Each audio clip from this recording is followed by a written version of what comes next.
I want to talk about my first night in Vietnam, but first I want to say what a little bit prior to what happened to me upon going to hear that I was going to Vietnam. I had to go through jungle training at Fort Eustis, Virginia.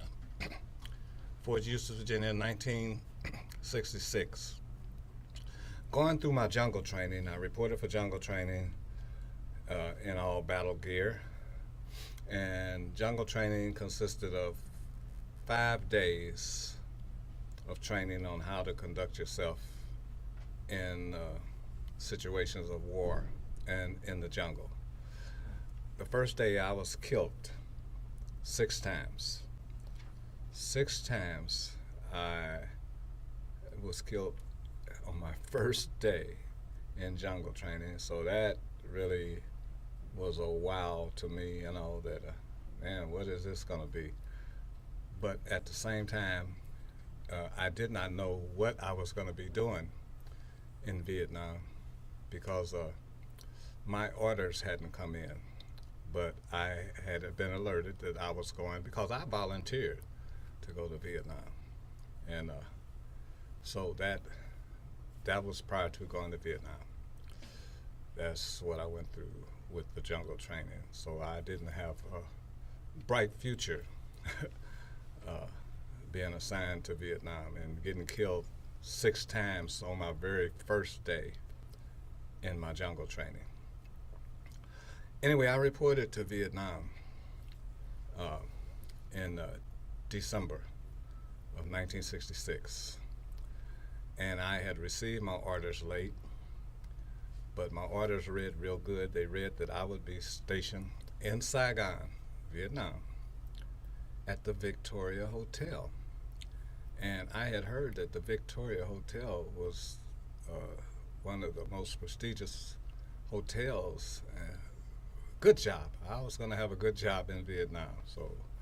And I did have a lovely situation in the United States. I had a very good job.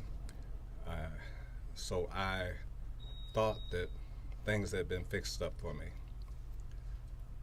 But when I got to Vietnam, at the Tan Son Nhut Air Force Base, Tan Son Nhut Air Base in Vietnam, I got there and they notified me that the Victoria Hotel had got blown up the day before I got there.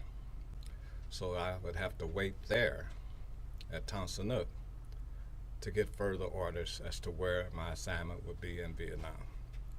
So I stayed in Vietnam.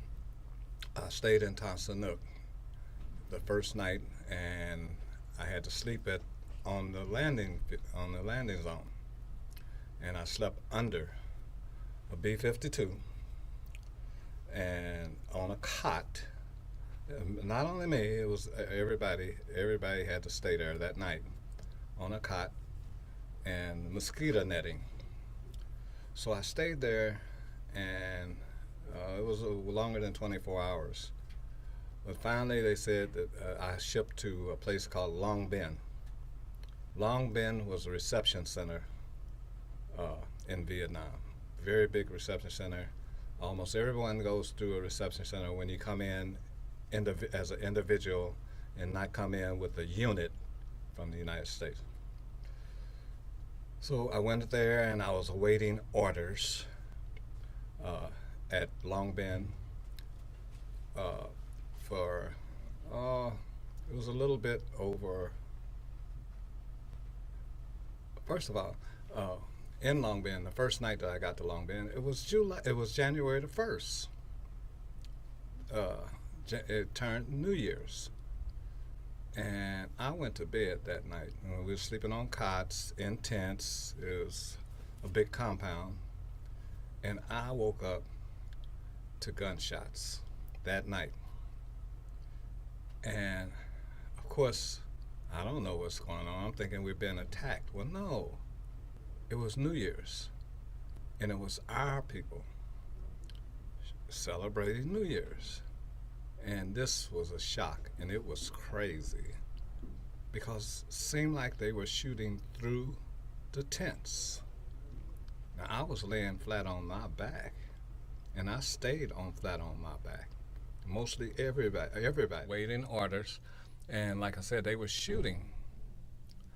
And I mean, this was scary. I mean, but I didn't realize that this was the 1st of January, the 1st of the new year. That's when I got to Vietnam. So anyway, we went through that night and we met up and had a formation the next day. And they told me that my orders would be coming and that I would get my duty assignment in Vietnam. So I stayed in the reception center for a day. And then they sent us to a place called the 12th Aviation Group. The 12th Aviation Group was where I would be assigned down to my battalion. And I stayed there for a few days. I got to meet people that were going to be going with me. And knowing the guys that were there. Some of the guys were leaving. They had been in Vietnam for a while, for their term. They were leaving in and out. People were coming in and out. Anyway, so I got to stay there, and of course the guys that had been there a while, they wanted to show us around.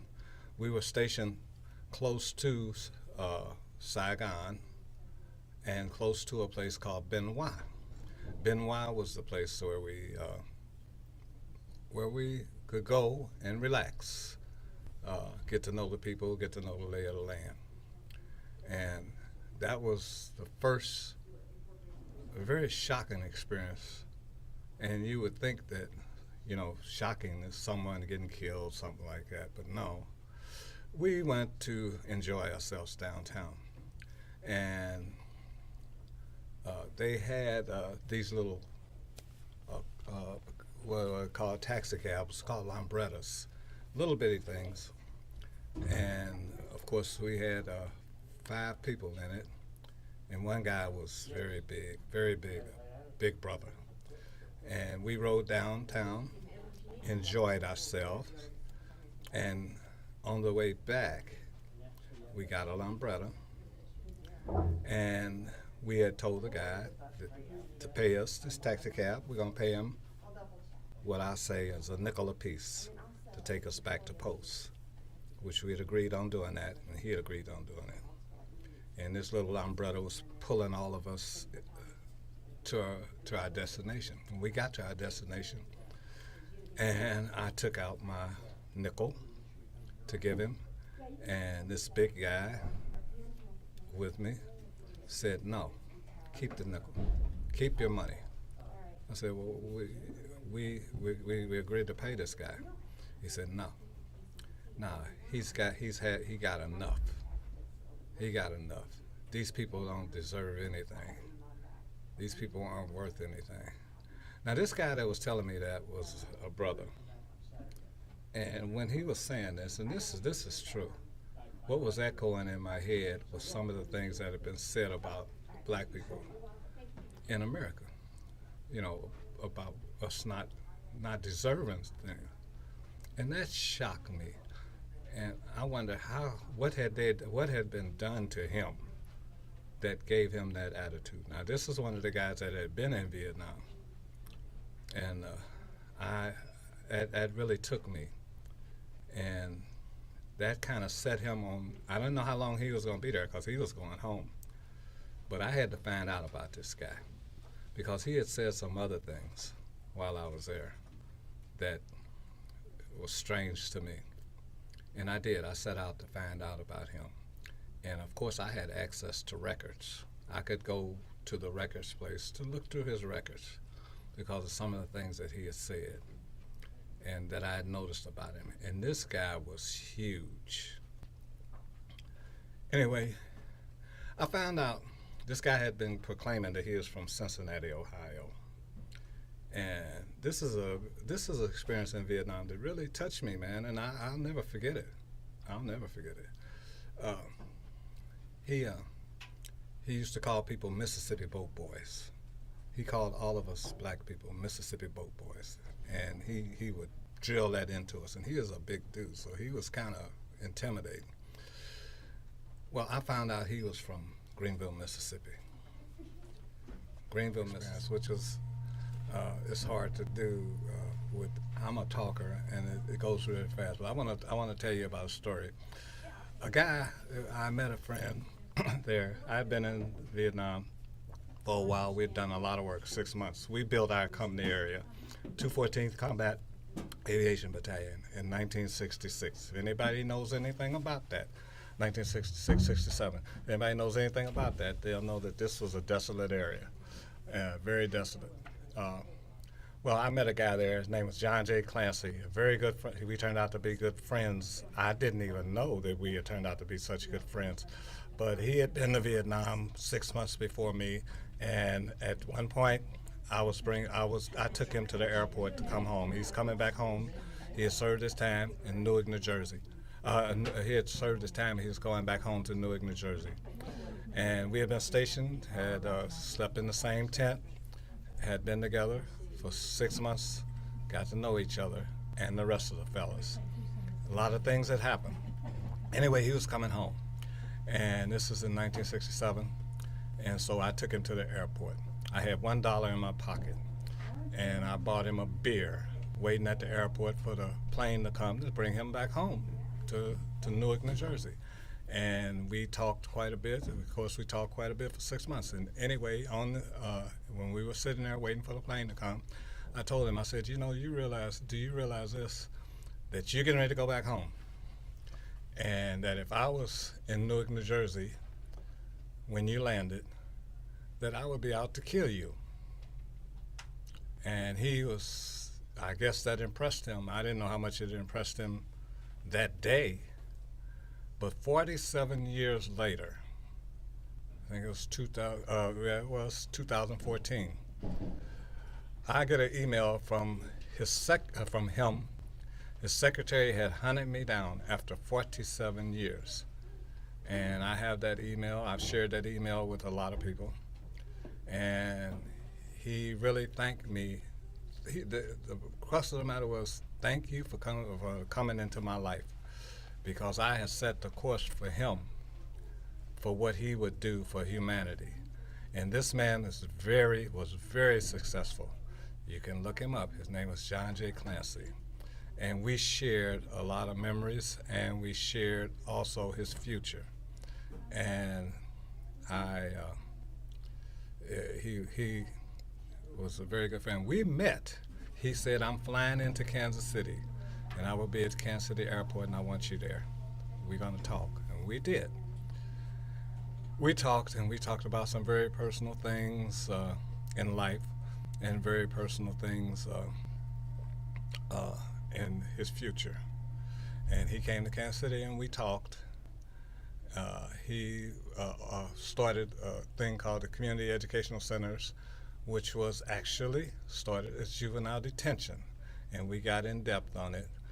He told me about it, how successful it was, and how he was proud of it, that he was going back home and that he was going to leave the business. Well, he did. And shortly after that, he went back home, and I got notice that he died.